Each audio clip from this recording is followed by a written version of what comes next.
What happens when a man who's been both the blade and the victim finds his way from the darkness? That's exactly what you're going to find out today. I'm Andrew White, and this is Leading Our Own Way. I first met today's guest, Dennis Espiritu, at a mutual friends fighting event, but the real fight wasn't happening in the ring. It was the battle Dennis had been waging his entire life. From the streets where he wielded knives and felt their cold steel pierce his own flesh, to the concrete walls of jail cells, to the depths of addiction that nearly claimed everything. Dennis's story is one of transformation that defies belief. Today, he's the force behind Run That Rehab, a movement that's reaching thousands online across the world, turning his pain into purpose, his scars into strength. But getting here, well, that journey took him through hell and back. Today, though, this is part one of Dennis's incredible story, from childhood trauma to the criminal underworld, from dealer to addict, from predator to prey. If you're struggling, if you think change is impossible, if you believe some people are beyond saving, well, Dennis Espiritu is about to prove you wrong. This is his story, and this is Leading Our Own Way. Make sure, please, you follow the show, subscribe here on Spotify and Apple, and YouTube. Don't forget YouTube. Please give us a follow. Anyway, here's Dennis and myself. Here's the trailer. We'll be back in a few seconds. Welcome to Leading Our Own Way. I'm your host, Andrew White, and this is the podcast that unveils captivating narratives of resilience and personal triumph. This podcast is for anyone seeking inspiration and insights on overcoming life's challenges. Follow and subscribe, and then we can lead together forever. Dennis Espiritu, welcome to Leading Our Own Way. How are you tonight, brother?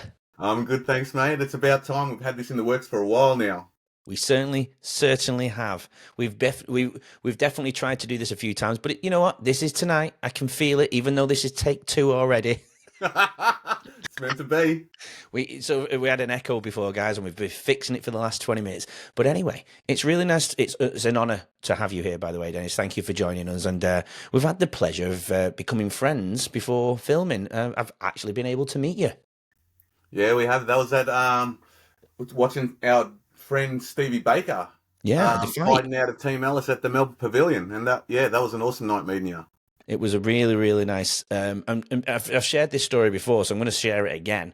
I have to thank you because I share this story with many people. Actually, you're the one person we met through a mutual friend as well, Troy, who's already aired by a few, quite a while ago now. By the time this is filmed, but we've not actually physically aired it yet. When at the time of this recording, anyway. So at the fight, Troy and all that went past who had already met as well, and you walked past, and you kind of looked back, and you went.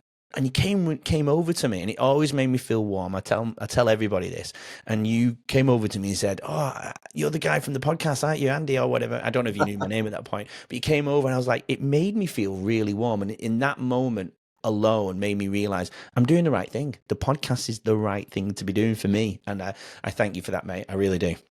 Yeah, no, it's and when I seen you, because I've heard good things about you, and I had Troy, who also knows you. So yeah, that opened up things a lot easier. So I thought Troy's my mate, and I know he was working with you. So bang, I'm gonna make that connection. Love it.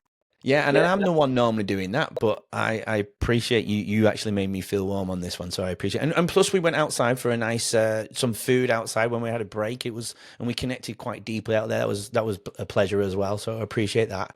Yeah, no worries, because it's like, hey, let's catch a moment, because when everyone's around the table, you can't really say what you want to say, hey, but when you break away for just a minute, that's when you establish that bond. So yeah.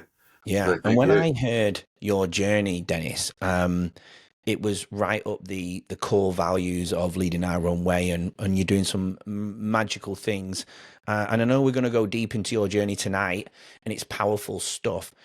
I always start off by asking the question of how you, my guest, is leading their own way. So I suppose, tell us a little bit about what you're doing at the moment. How would you consider that you're leading your own way? The way I'm leading my own way today is, I guess, for a long period of my life, I was a heroin addict from the streets of Dandenong and Springvale. And I went to rehab 2019. And I basically turned my pain into purpose. And now I'm just giving back to the community for the ones still lost in it. How would you say you're giving back to the community then? So on the daily, I jump on the socials across all the platforms, and I provide insight and perspective, and it's very easily to relate to for the ones still in it, the ones going through it, and for the ones that have moved past it. Mm. And because I come with that authenticity and speak on what I've lived through, it resonates, across the country, and that doesn't matter where you are, because I speak about what I've gone through, and for the viewer listen to it, they will be able to relate to it in some sort of way and filter it through what their own lived experience, and that's where the connection comes. Yeah. Yep. And do you hope, and I know I probably already know the answer to this, but do you think your content also prevents people going down that road as well? Yeah, I think it helps in all aspects, because I spent so long in it, Mm.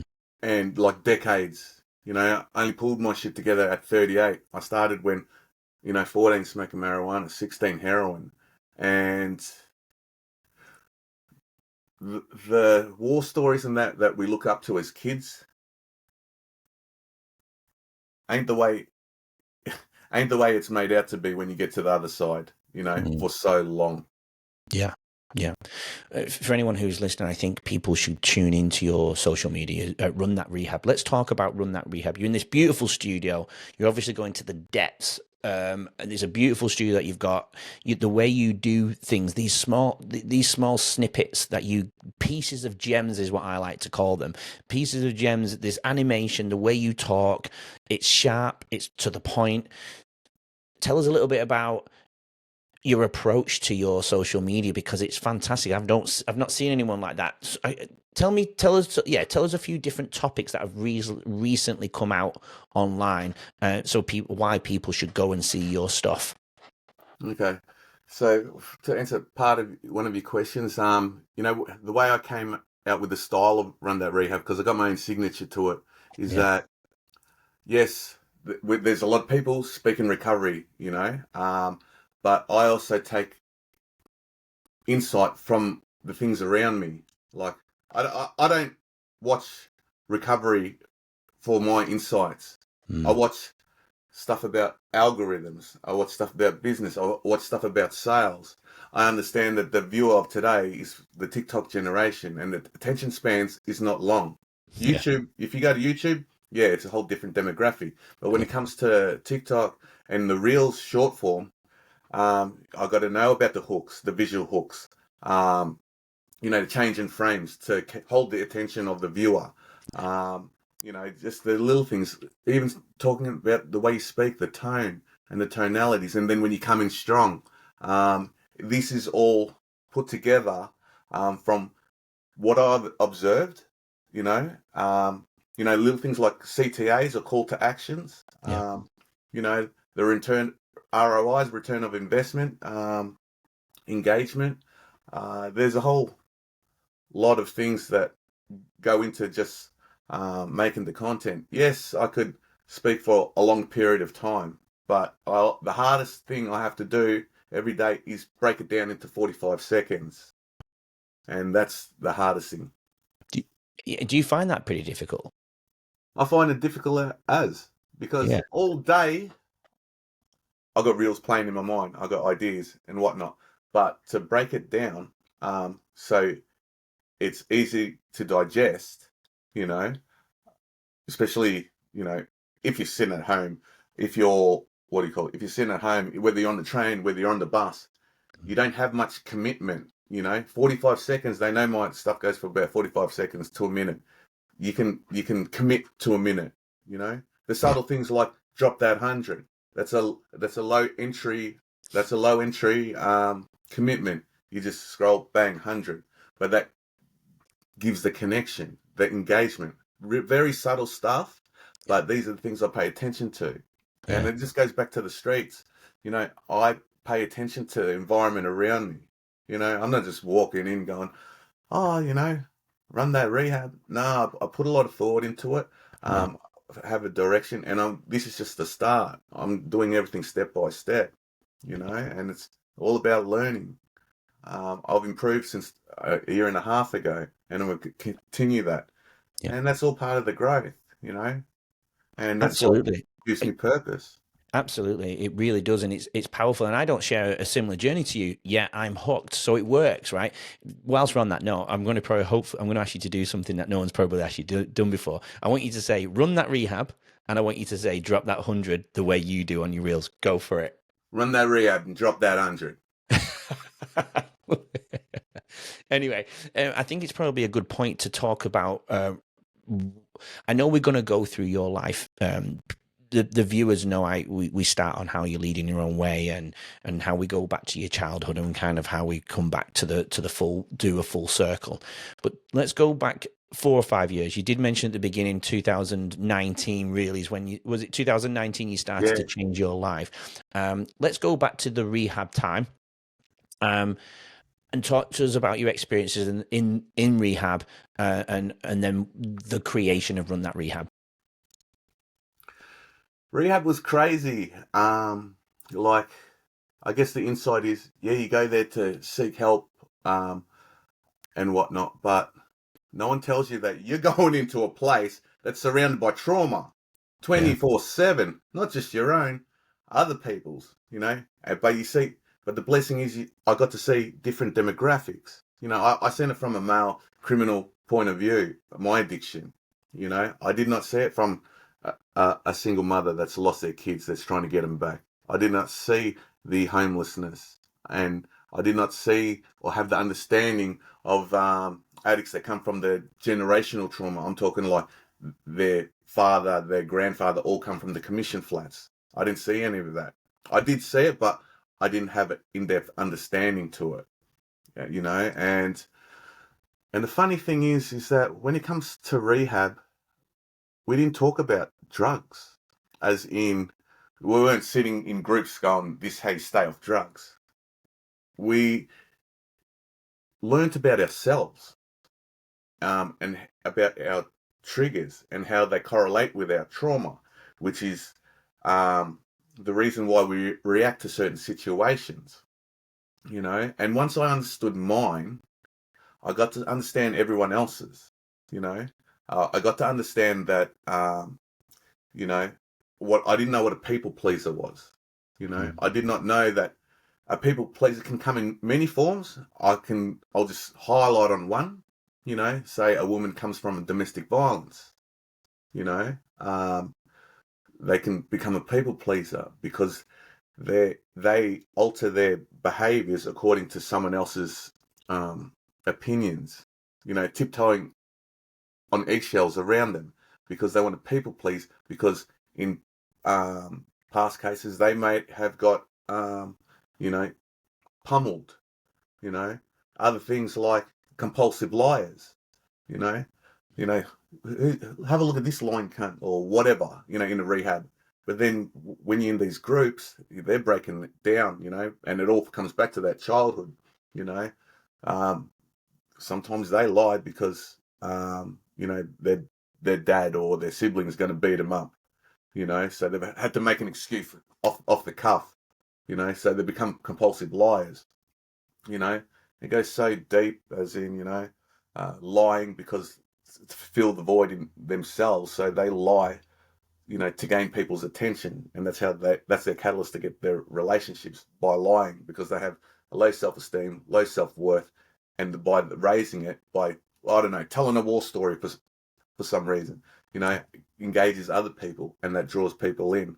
And yeah, this is just a whole array of things I've learnt, which I couldn't have learnt if I didn't go there, you know, because in the past, through my addiction, I never wanted to go to rehab. I was going, fuck rehab, fuck NA, but I was ignorant, you know, I was very ignorant, um, because I guess the environment I was in, the street, no one was saying, oh, go fix yourself, go to rehab, it works. Yeah, no, everyone on the street, or everyone I did, you know, my addiction with, they're all saying, fuck rehab, you know, this, that, harden up, teaspoon of cement, all of that. So what was that turning point to say, no, I'm not going to fuck rehab. I'm actually going to go. You obviously stepped through the door. What flicked the switch in your head? because when I started my rehab, when I started my addiction, I was 14, and then full blown, when I was 16, I remember at a very young age, I was saying, I ain't going to be a junkie in my 20s. I ain't going to be a junkie in my 30s. Fucking, I was already 38, and then I caught myself thinking, I'm still telling myself the same shit, but then I haven't even done anything about it to get better. And I brought this up a few times in the past. It's like a total of 9 times I went to detox. The last 4 times I went to a place called Wellington House in Box Hill. And one of the workers was there, and he says to me, "Hey, Dennis, I was getting my Valiums, for medication because I was going through withdrawals." And he goes, "Hey, Dennis, how long you been on the gear for?" And I go, 25 years. And he turns to me and said, "Can you do another 25? And I'm 38 now. So it's like going to jail now, maybe I'll get out when I'm 45, 43 or whatever, or even longer. And it's like, I'm at the tail end of my life. If we do live to 75 years old, the average age, bang, I'm 38, 48, 58, 68, 78, Mm. um, I've only got those amount of summers, whatever, 40 summers left in me, 35 summers left in me. That's not a lot. And I've Sounds fucked crazy around when you for say so it like long. that. Mm. And it's like, mate, I've seen all my friends. They're doing years now, 10 years, 20 years. A lot of them are dead. And these are the ones I grew up on the street with, selling drugs when I was a kid, getting to punch-ons, with them having my back. And that all comes to an end.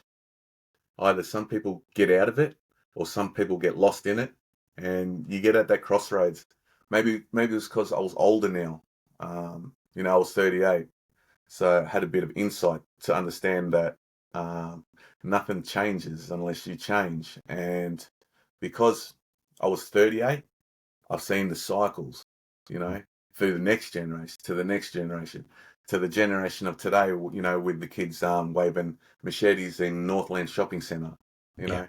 I get it, you know, uh, why they do what they do, because I was like that when I was young, but I don't think they understand where those moments in your life when you're a young teen, how that sort of like creates the foundation of the life you're going to lead. Yeah. Yeah. I always say to the kids that I work with, your present self is currently your future self. Mm-hmm. Right. If you're sitting there not choosing to do this or do that, or not listen, or we're not willing to learn, or be disrespectful, whatever it is, unkind, well, that right now is your future self. Until you make that decision to change, that is currently your future self. Mm. I think that's when I first heard that was quite powerful under the context in which I heard it. Well, I've forgotten that part, but clearly not that powerful. No, I'm joking. But with your inside in during rehab, you were there for a duration of 2 years. Is that correct? Yeah, 2 years, about like, maybe 15 months in the rehab. And Yeah. then I moved out of the rehab, and then it's like I moved out with peers, so 3 others, but we still would have to go back to the rehab for groups every week. Every week. Oh, so that was weekly then after that, was it? Yeah. So during your time inside, apart from the insights where you learnt about what you mentioned before, some of the topics that you covered with people pleasing and things like that, was there any other um, um, achievements that you got whilst achieve? I want to say achieve. Was there any? Yeah, is there anything else that you learned or took away from rehab? No, I took a lot away from rehab. The rehab I went to, they really fucking pushed you. They dug deep, as in for the first, I don't know, 6 weeks. Um, I wasn't speaking, in groups at all. Like, my self-worth was low, and I guess when you're in that nature or that mindset, especially to that criminal code, you're used to saying nothing. You know, you used to not voicing anything. And 6 weeks, I moved up a level, and they had these things called team leaders. So like, you run a crew basically, and it's like, to do certain tasks within the rehab, whether it be going around counting people, whether it be taking people to court, or taking people to hospital, taking the kids to the school, or taking residents to go get their methadone or something. Um, I got in charge of this peer level to do these tasks. And can you imagine trying to hold people accountable that that got bailed there from jail, that are long time drug addicts, criminals, uh, that would most likely go tell you to go and get fucked before Yeah. anything, Yeah. and to hold people account.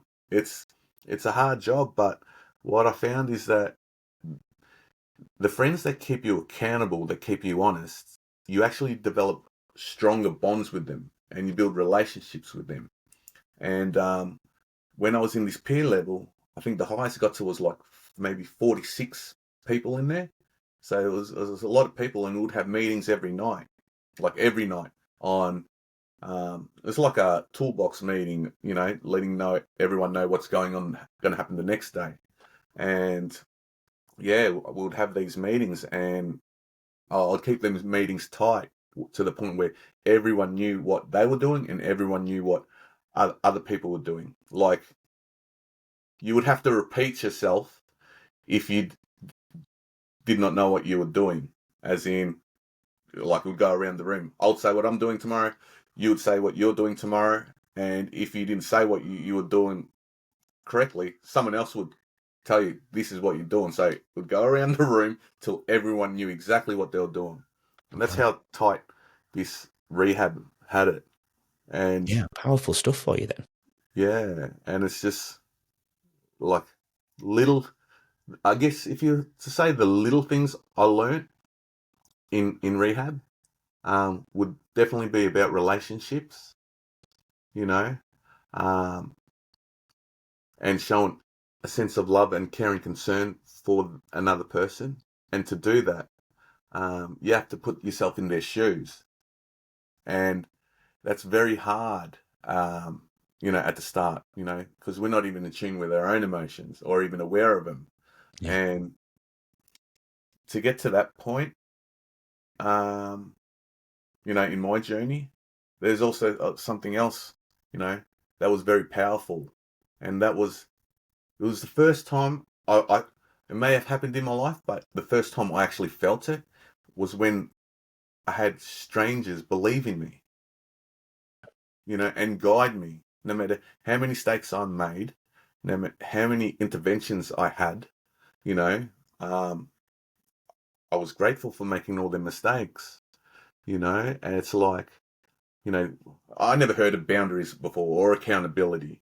And you would actually get in trouble if you could not hold your boundaries, you'd get held accountable for it as well.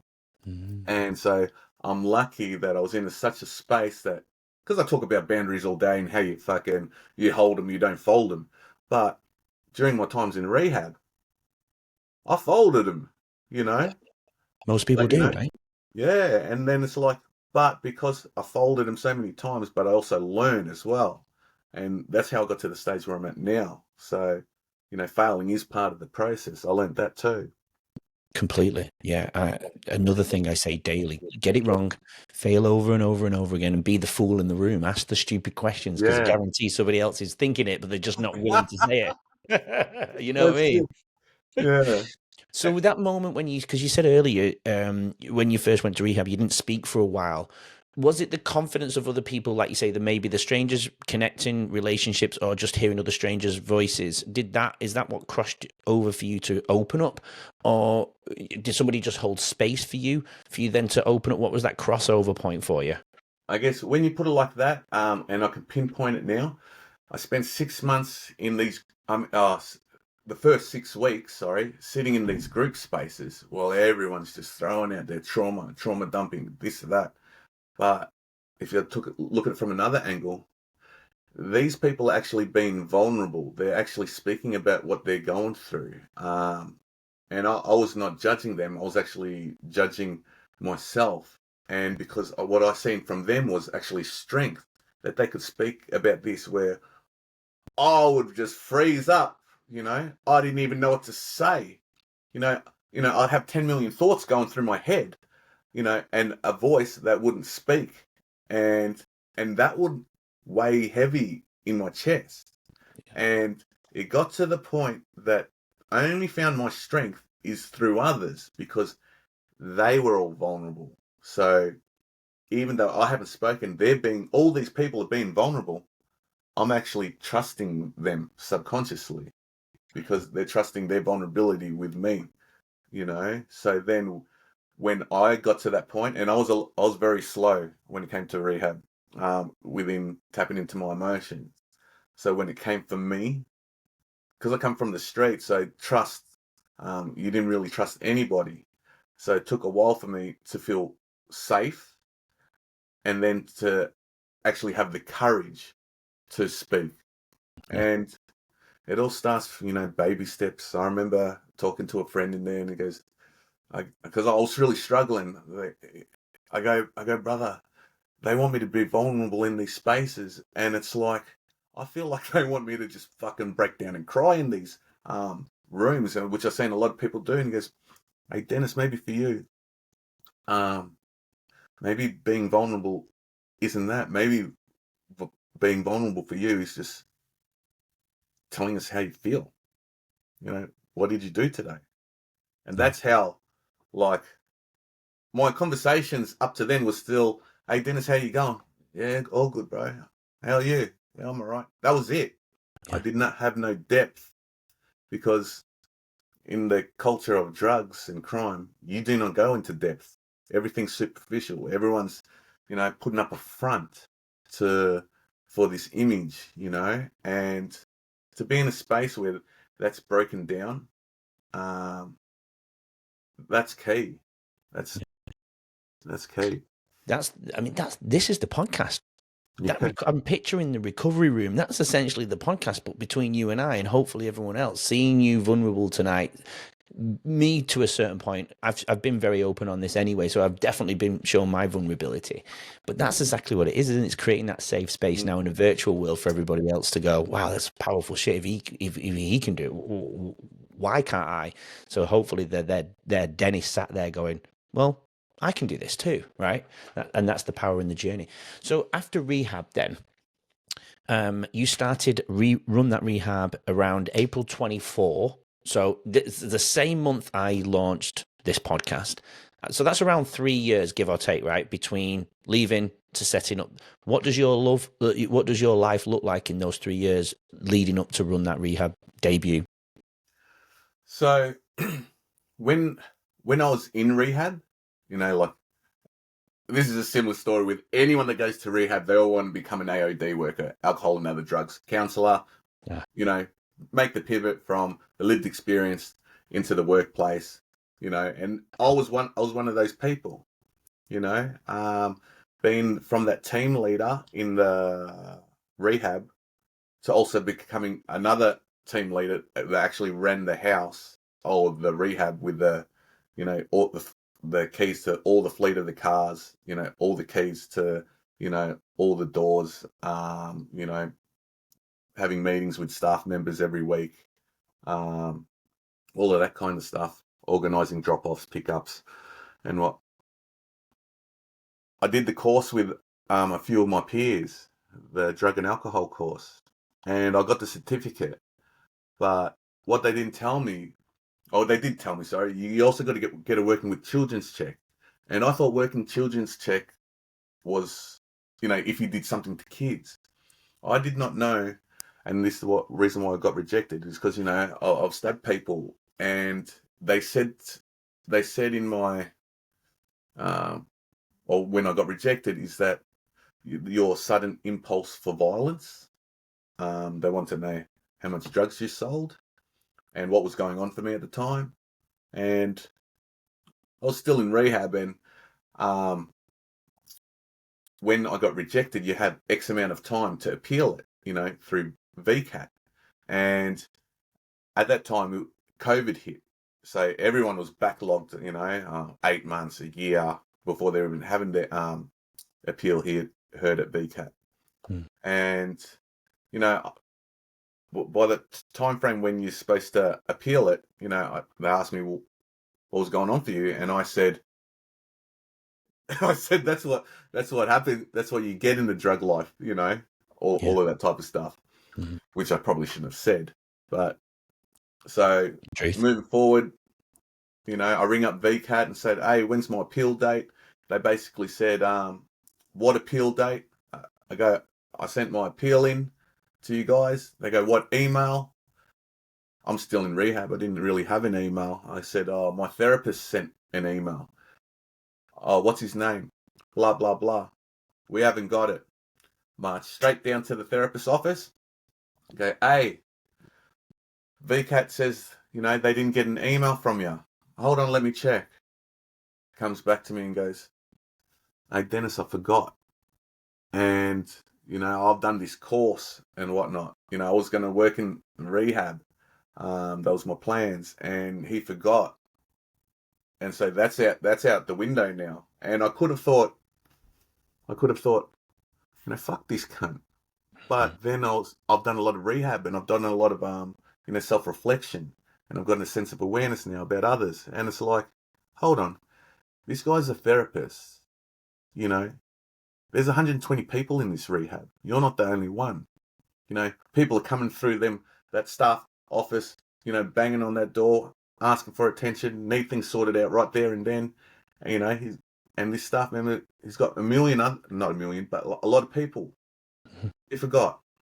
So after leaving rehab, I continued to work as a landscaper, because I got a job while I was at rehab to do landscaping, something I've never done before. And I still do that today, as my full-time job. But, that's when Run That Rehab was born, because in that life, it's like some doors close and some doors open. And sometimes you got to kick them in and make your own way. And that's why I created Run That Rehab. Even though I got knocked back, did the course, got all the lived experience, got shut down, and now I lead my own way. That you do. Yeah. That you do. I love that. Absolutely love it. So that led to around April 24 then. First reel, and it's blown up, hasn't it? How many followers do you have on TikTok now? I think I can't remember, something like 26K. I think Facebook's about 18, nearly 19, about 40, above 45K, all up across all the platforms. Beautiful. You'll have to teach me someday, mate. Hey, last month I reached 1.1 million on Instagram the other week, Oh, beautiful. Yeah. It's not followers. If it was followers, it would have changed my life, but there we go. So, that, and I love all of that. So outside of that, then we tend to touch on this part of the episode still, like, what do you do then? Because I remember on that pre-chat, you did explain to me some of the things that you do to maintain momentum and to set yourself up well for the day. There's a few different things that you do. Talk to us a little bit about that. Yeah, so a lot of things I do, like from the moment I wake up, I'm very aware of my thoughts. I map out my day with up here, but I also get rid of all the not hard ones, but I make sure I allocate the easy ones first. Yeah. The only reason why I do that is because if I allocate the easy ones first and I knock them on the head, bang, that develops the momentum, and that instills the trust and the belief within myself. Because if I do the hardest thing at the start of the day, one that might take up half the day, or 3/4 of the day. But if I do the easy, quick ones first, and this is just for me, bang, yep, kept my word to myself, kept my word. Third one, we got the ball rolling. So now I'm in the, in the momentum of success or completing my tasks. You know, on my way to work, I talked to my friend. He's from the CMFBU. We did rehab together. Italian bloke who he's one of the few I still talk to. Yeah, we talk about what we're doing with our lives. You know, he's trying to climb up the ladder within the union. I'm doing my thing with Run That Rehab, and we just constantly motivate each other, empower each other, talk about goals, you know, savings, things that not even to do with rehab or addiction. It's all about goals, who we're networking with. And it's funny because I do what I do. It's mainly the ones I know from a long time ago. They're the ones that challenge me, you know, because we've gone through the growth together. Yeah. And also then I call my partner. So we talk about what we're doing for the day, our plans and whatnot, because then it's also about filling the void, you know, bang. From the moment, I'm talking these calls that happen at 5:30 in the morning. Wow. Yeah, before I go to work. So bang, we got connection. Bang, yeah, establishing the bond. Giving each other space to speak about what they're going through.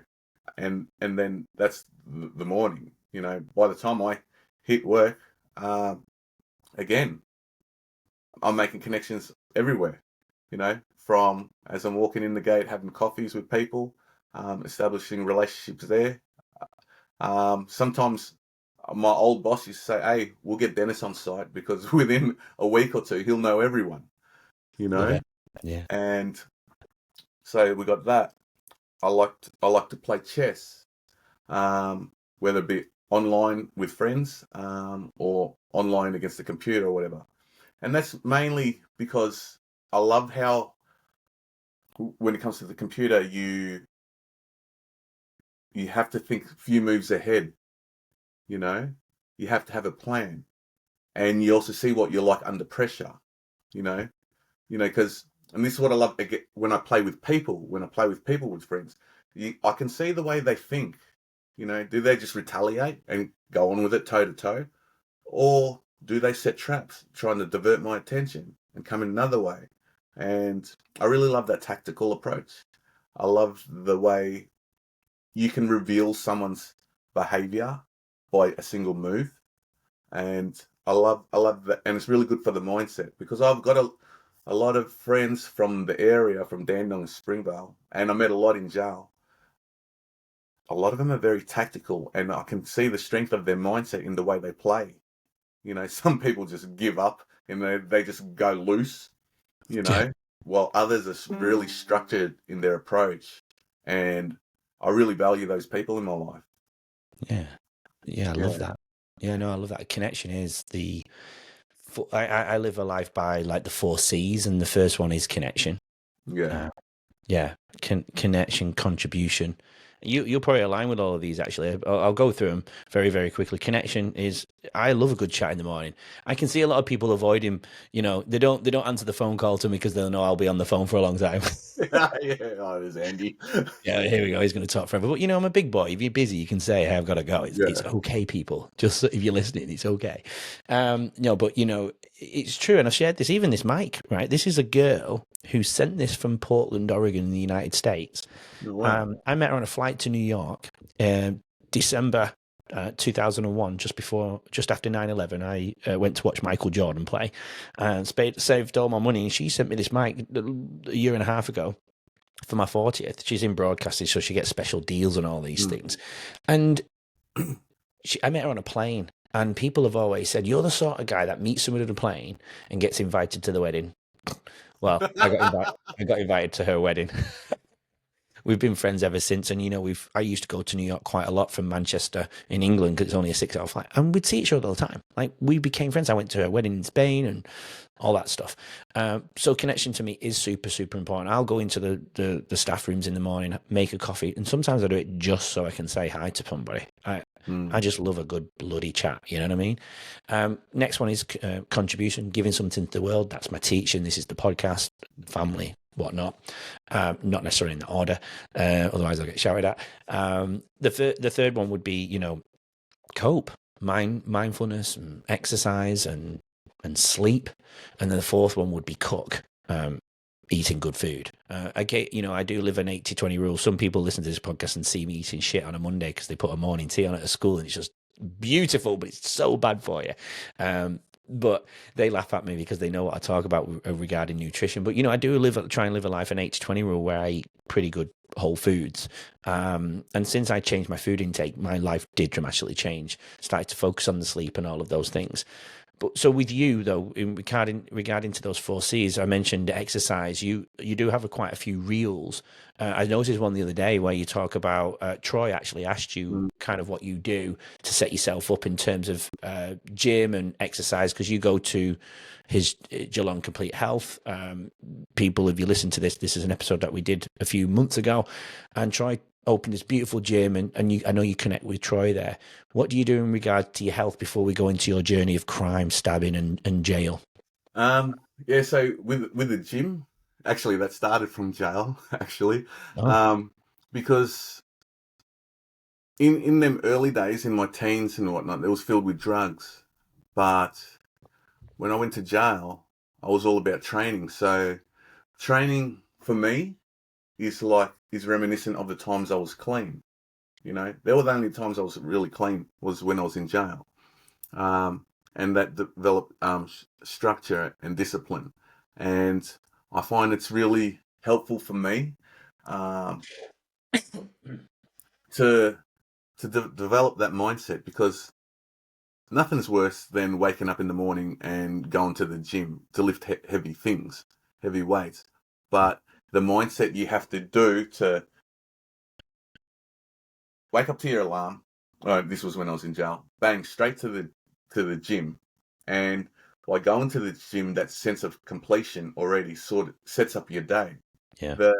When you're pushing through those reps, you push it 1, 2. Also the self-talk. It's not like you get into the end like 8 and you're like, oh, come on, Dennis. Just one more. You're going, come on, mate. And that self-talk.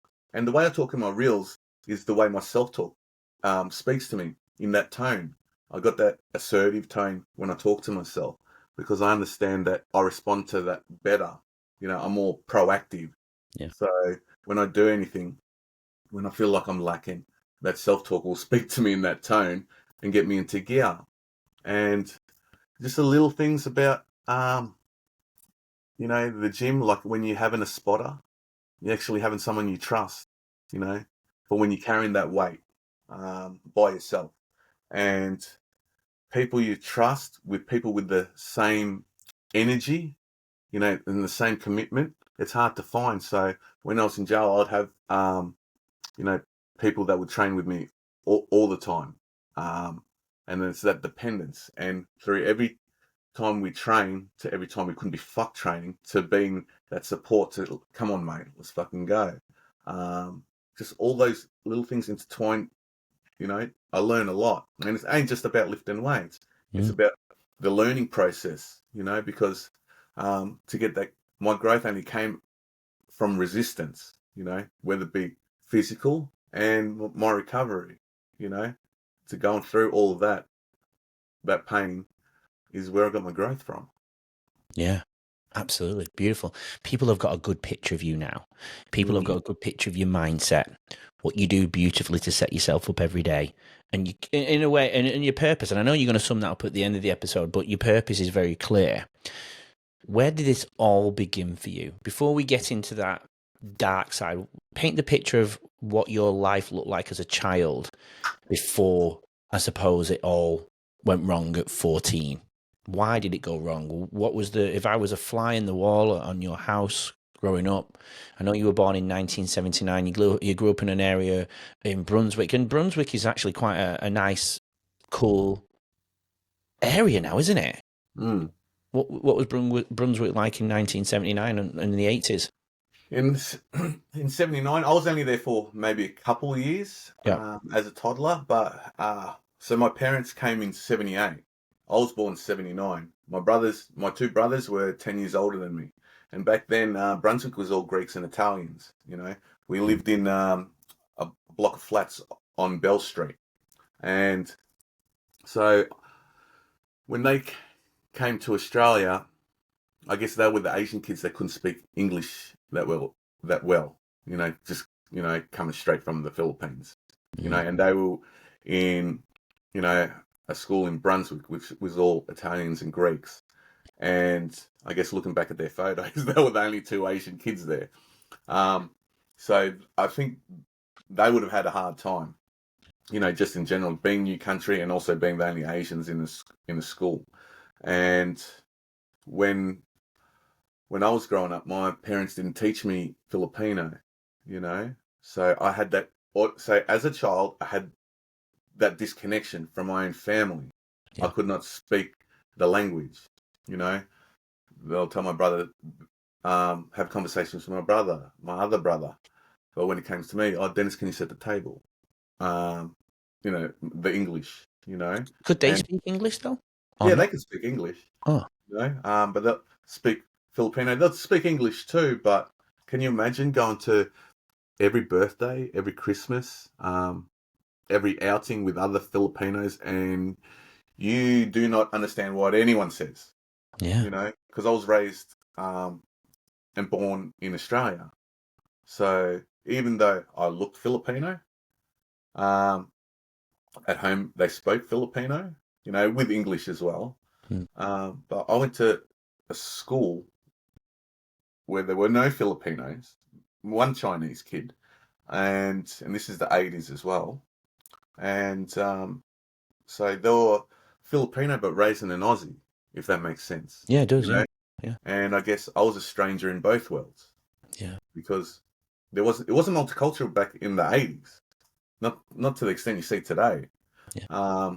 And even Australia, I'd say, is still pretty far behind in terms of the racism to some of the to other parts of the world. Like, yeah, and so yeah, I had that disconnection, but that also gave birth to me on how I network and how I'm really friendly. Because at the age of 5, I still remember I get home from school, and like I walk home from school, back then, and it's bang, I dump my bag, and it'll be like, I'll just yell out from the door, I'm going to Andy's house, I'm going to Troy's house, because I would seek connections outside my own home, because at home I was isolated. makes sense, doesn't it? So yeah, and like my being Filipino, family's religious, Catholic or Christian or whatever, and my old man, he was how do you say, like, use that religion as and weaponized it, so to speak.